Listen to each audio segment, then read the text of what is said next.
I always recommend, if you're going to do a giveaway, to give away experiences over gifts. Yeah. The experiences that you can have during the holiday season are just so special. Give away, tickets for your family to go to the skating rink or to go see, a local play. And giving it away for multiple people. I also see people give away like 2 tickets, like give away 10 tickets. They'll bring their friends. They'll tell their friends, oh, this office gave me 10 tickets. I get to bring all my friends or all my family here.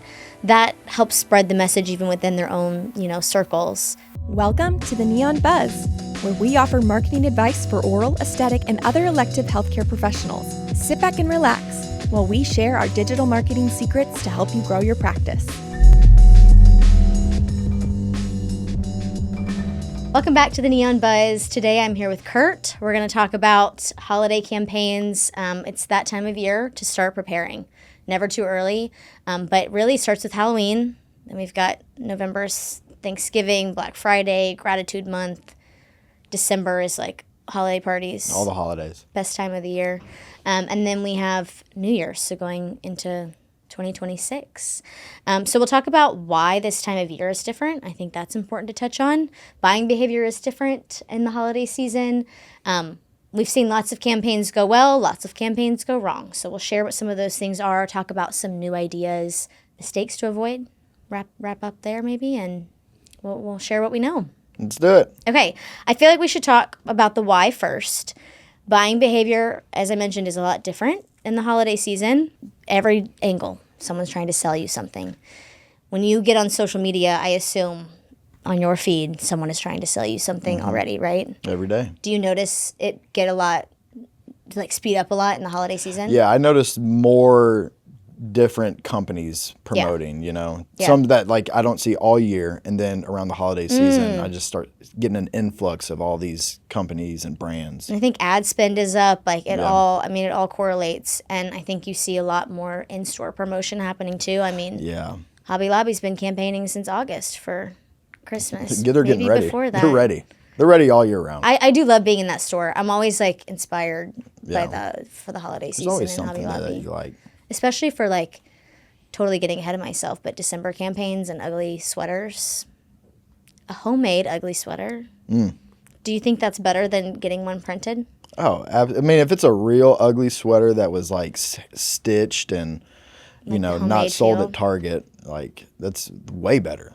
Last year, if anyone has an ugly sweater competition. If anyone has an older relative that was a, elementary school teacher in the 90s that wore sweaters during the holidays, start asking. Those are the sweaters that you want. Well, I won the ugly sweater contest last year, not to, totally brag on myself, but mine, I put a battery pack in there. Yeah, you went over the top with that one. I don't know that it was good. Ugly, but it was really creative. Very. And, it started with Hobby Lobby. And it was very noticeable. Thank you. You stuck out. It's still in my closet. You stuck out and lit up, literally. I was just here to light up everybody's brand. Yeah. There you go. I do look forward. I'm gonna miss the. We need to do that this year. Yeah. If we don't, I'm gonna severely miss ugly sweater. Yeah, it's a fun time. Yeah, that's a fun one to do in offices too. I think a lot of the campaigns we'll talk about today are they start with things happening in the office because it's a time that a lot of team members get together. Even think about our team. A lot of us are getting together around the holiday time that we don't see each other other times of the year, or we don't have the opportunity to actually sit down and talk with each other. The holidays bring people together just naturally. And it brings offices together. And so a lot of even, we talk about, I have a lot of expertise obviously in the social media side of things. A lot of it starts with things that are happening in the office, not necessarily things that only live on social media, which I think makes things a lot easier. And that's one thing that you and your team does really well for Neon Canvas is really showcase the office culture and all the fun and the cool things that we're doing, So if you need any ideas, just take a look at our social channels. Thanks, Curt. Yeah. Well, we're just a great team. Yeah. What can we say? It's easy. But I think it starts in the office, and then a lot of those opportunities can move to social media because I think people will want maybe a break from being on their phone. They want a break from being sold. We're going to talk about how to break through that kind of ad fatigue a little bit as well. So I think we should dive into November. Let's get started. Okay. Gratitude Month. In prepping for this episode, we talked about the difference between gratitude and thankfulness. Can you give me your little spiel on that? I mean, I feel like the thankfulness bit of November is very like personal to each person, like what you're thankful for, individual thankfulness, you know, Yeah. and like gratitude is kind of more of like an overarching thing. And when using it in marketing, you can kind of use that as to promote gratitude with the viewer, the patient, whoever's seeing this, you know, like you're asking them, what are they grateful for, to get them to think and get in that mindset and that headspace instead of kind of thinking inwardly about thankfulness, you know, but kind of big picture gratitude. And corporate responsibility is a really big driver of people's buying behavior. Yeah. And so I think Gratitude Month, as opposed to maybe Thanksgiving week and what we're thankful for, Gratitude Month, I think, is that time to really share things that are so far from self-serving. Yeah. How can you, show what you're grateful for in the community? I think Thanksgiving is a time to talk about we're thankful for our patients, we're thankful for our team, those sorts of things. Whereas Gratitude Month, a campaign I love to see offices do is on social media, one, show off the things that they're doing in the community. Maybe you take the afternoon off and you're going to like a food bank and you're taking time there. That's something that starts with your team doing it and you're just showing it on social media. Yeah. But that corporate responsibility, it comes down to people want to feel good about who they're buying from.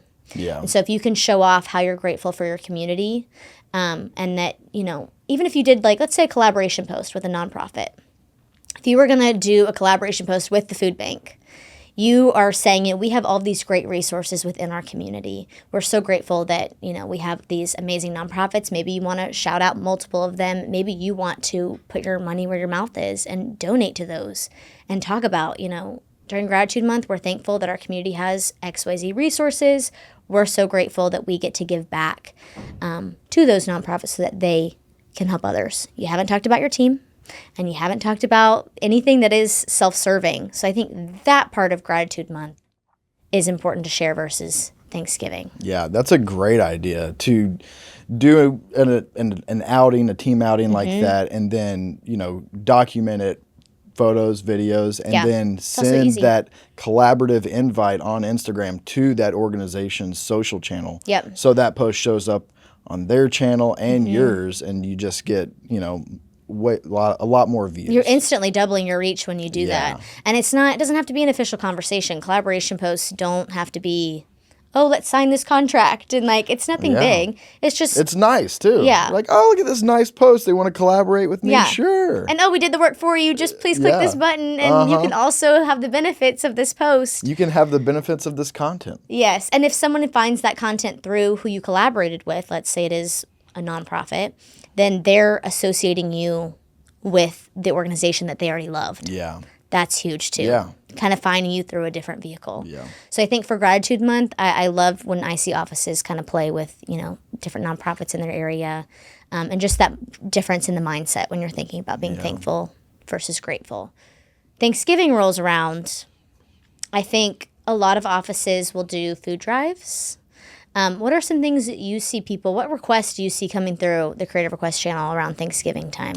I feel like around this time, we get a lot of requests for pumping up like referral gifts for doctors, dentists, and that's a really cool thing around this time because you can really make it something special. And I always love when it's like a custom basket of local goods, and you can, and you can kind of tailor that to who the gift is for. If like this doctor likes, IPA beer, you can go find a local brewery, get a, nice little 6-pack or whatever. Or that's really, I like the individualizing it based on what you know about their team or their office, because every team is different. And if every basket is local, but you're tailoring it to them, it's a great way to personalize it on top of probably, collateral that you're creating that is themed to go with it. Yeah. And you can do, there's always local bakeries, local coffee roasters, local, we even artists. Have like popcorn here. Yeah. Yeah. Mm-hmm. All kinds of cool little things that you can make a gift feel really special. Yeah. Everyone can steal my idea this year. This is really for Christmas time in my family, but could be used at any point. Have you seen the felt art? People sew with felt and or they pin it. They make images through pieces of fabric. And so for the holiday season Are you this year... becoming a felt artist? Is that what you're saying? No, I'm going to hire one. Yeah. Not me. She'll be taking orders. Yeah, please send me your order, $1,000 a piece. No. I am doing that this year, but I'm doing it for my parents, my grandparents, of their house. You could do that of someone's practice. You know, a local artist. It doesn't have to be felt. It could be anything. Watercolor.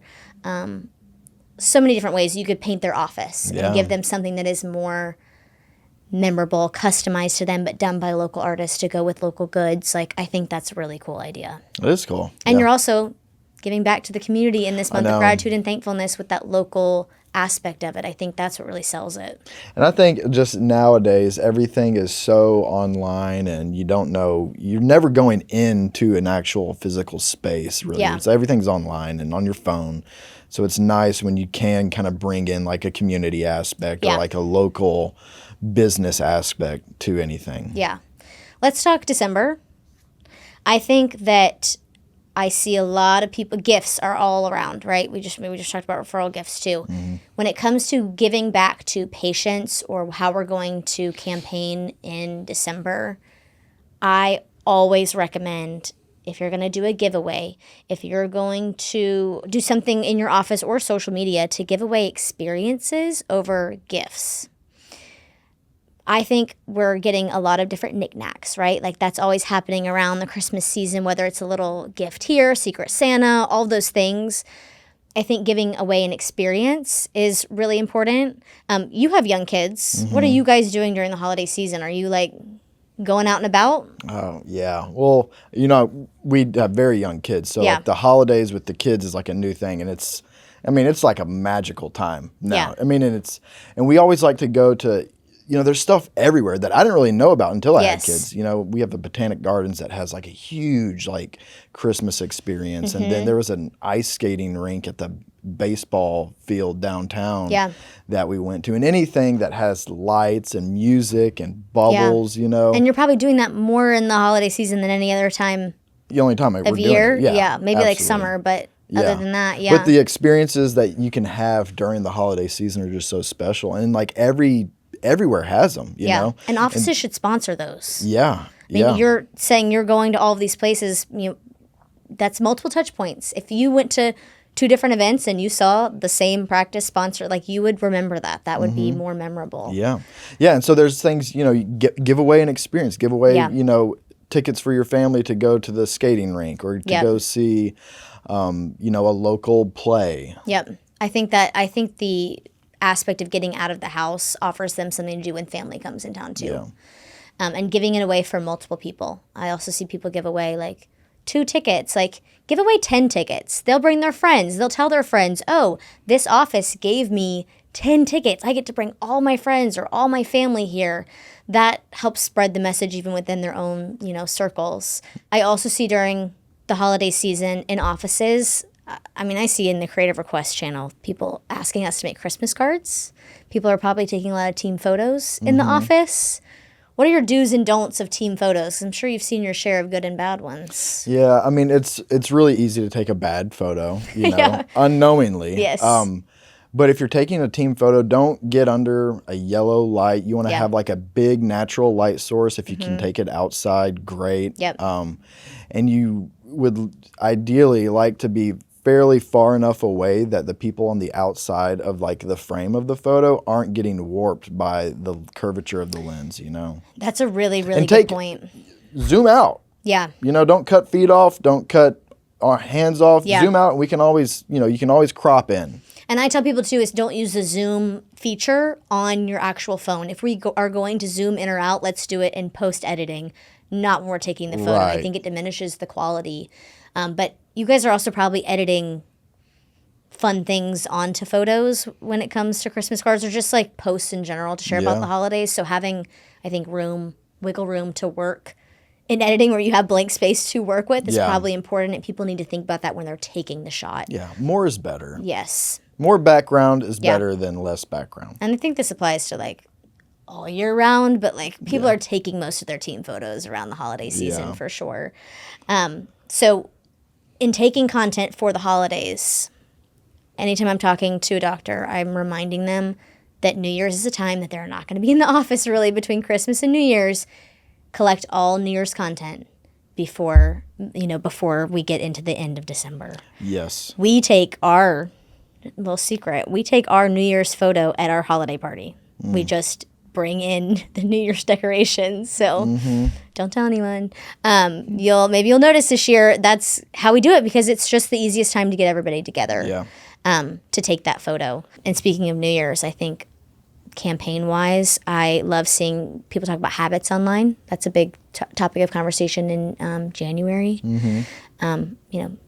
Healthy habits this, healthy habits that, everybody going to the gym, work out, let's work on your smile. I don't know. I'm sure you could. New year, new smile. New year, new smile. I'm sure you can word that a little bit better, but I think that is kind of the theme of content and campaigns that I see going into the new year. Even challenges, I can see somebody requesting hey, I want to do this challenge on social media for the new year.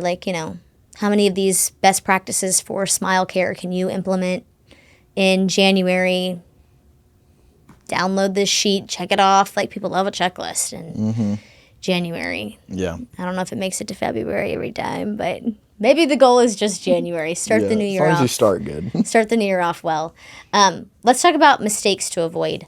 What do you see big mistakes around the holiday season when it comes to holiday campaigns that maybe we haven't touched on yet? I mean, I think it's always good to be less sales pitchy, to be a little more authentic and showing actual photos instead of just, big graphics of. Less promotion. I see so many people, all they post in the holiday season is promotion, promotion, promotion. You at least need something in between to help it feel authentic when everything else feels like an ad. And to evoke some sort of emotion during this season. Yes. And I have some insight on your favorite holiday campaigns, but they have to do with invoking emotions. Why don't you share with the class what some of your favorite holiday campaigns are that you've seen outside of our world? We're inside of our world, but I mean, really anything that has a sense of nostalgia to it always gets me around this time of year. I think just being so infatuated with this holiday season as a child, anything that kind of ties back to that will get me, and I think, Coca-Cola always, it's that's a good one. Super simple imagery, messaging, but just really hits home on the emotion and nostalgia. Simple's a really good point, because a lot of people make the holidays more complicated than they need to be. And what is memorable for you, perfect example, happens to be quite simple. Yeah. I also think when you're talking about targeting parents, that nostalgia is fun. Yeah. Because you get to relive it with your kids. Yeah. That's really good insight. I really like that one. I think my favorite campaigns that I see around the holiday season are ones that are giveaways, but are giveaways where there are lots and lots of winners. When it feels easy, I think I always say LaCroix. You know how I feel about LaCroix. Yeah. You guys, if you didn't know, I have a LaCroix office chair. Kurt has inherited my LaCroix light. Yeah. But I think that they do 12 days of giveaways. That is a time where it is so, I keep saying it, but not self-serving.